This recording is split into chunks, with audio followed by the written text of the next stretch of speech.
اگر آپ چاہتے ہیں کوئی ایسا عمل ہو تو ایک بار سورت اخلاص قل هو اللہ پڑھیں، صرف ایک بار، صرف ایک بار سورت اخلاص پڑھیں، صرف ایک بار.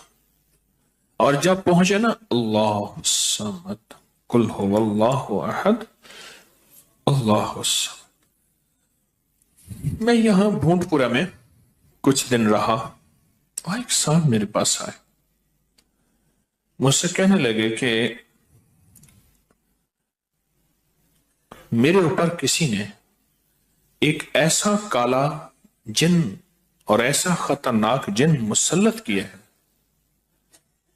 کہ جو میں آنکھوں سے دیکھتا ہوں اور میری بیوی آنکھوں دیکھتی ہے، بچوں کو نظر نہیں آتا، کوئی گھر میں آئے اس کو نظر نہیں آتا، میں آنکھوں میں دیکھتا ہوں. کہنے لگا ایسے دیوار کے اندر چلا جاتا ہے، پھر دیوار سے باہر نکل آتا ہے، چھت کے اندر جاتا ہے اور چھت پھٹتی محسوس ہوتی ہے، ہم ڈر کے بعض اوقات ہٹ جاتے ہیں کہ چھت پھٹی ہے گر نہ جائے، پھر وہ مل جاتی ہے، پھر ایسے چلا جاتا ہے. وہ کالا جن ایسے چلا جاتا ہے، ایسے آ جاتا ہے. کہا کہ اسے کسی نے ہمارے اوپر مسلط کیا ہے، مسلط کیا ہے. ان کے کچھ مسائل تھے، کوئی آپس میں مسلط کیے، اور کہا کہ وہ جن ایسا ہے ہمیں عبادت نہیں کرنے دیتا، تسبیح نہیں کرنے دیتا، وظیفے نہیں کرنے دیتا، اعمال نہیں کرنے دیتا، ہمارا منہ بند کرتا ہے. مجھے آج بھی اس بندے کے الفاظ یاد ہیں. دو اس کے ساتھ بوڑھی خواتین تھی، ایک بہن تھی، ایک بیوی تھی، بیچارہ حالات کا ستایا مارا ہوا، کوئی 60 65 کے 70 کے قریب اس کی عمر تھی. کہنے لگا کہ جب میں قل هو اللہ پڑھتا ہوں تو اس کی گرفت ڈھیلی پڑ جاتی ہے، اور جب میں پڑھتا ہوں نا اللہ الصمد،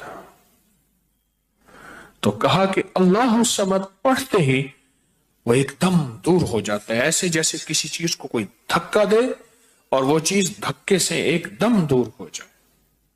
اللہ الصمد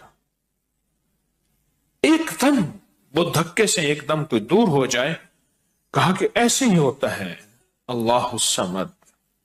اور کہا کہ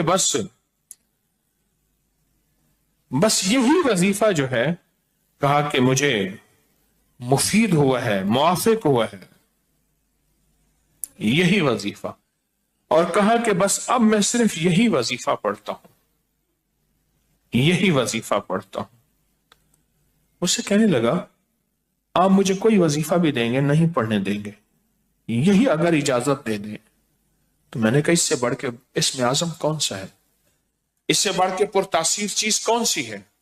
میں آپ کو یہی وظیفہ دے دیتا ہوں، آپ اسی وظیفے کو پڑھیں. پھر میں نے اس کو ایک ترکیب بتائی، آپ کو ہی بتاتا ہوں، شاید میں زندگی میں پہلی دفعہ بتا رہا ہوں یا پہلے بتائی ہوگی، جہاں تک میری یادداشت ہے پہلی دفعہ بتا رہا ہوں. یہ نہیں کہ چھپاتا ہوں، دعویٰ تو پھر بھی نہیں کر سکتا، بھول جاتا ہوں پھر یاد آتی ہے بازو کا.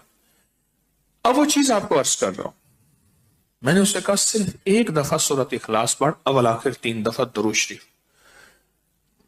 رونگٹے کھڑے کر دینے والا عمل، اس کا نام جو میں نے سال سے رکھا ہے، رونگٹے کھڑے کر دینے والا عمل. حدیث میں آتا ہے، مفہوم ہے کہ جب بندے کی اضطراری کیفیت ہوتی ہے، بے چین، بے قرار، پریشان ہوتا ہے، مضطر، اس وقت عرش الہی ایک دم میں حرکت میں آتا ہے، رحمت متوجہ ہوتی ہے اور اللہ کا عرش ہل جاتا ہے. رونگٹے کھڑے کر دینے والا عمل، ایسا عمل جس میں انسان جو ہے بس ایک پل میں ایسے بے چین بے قرار ہو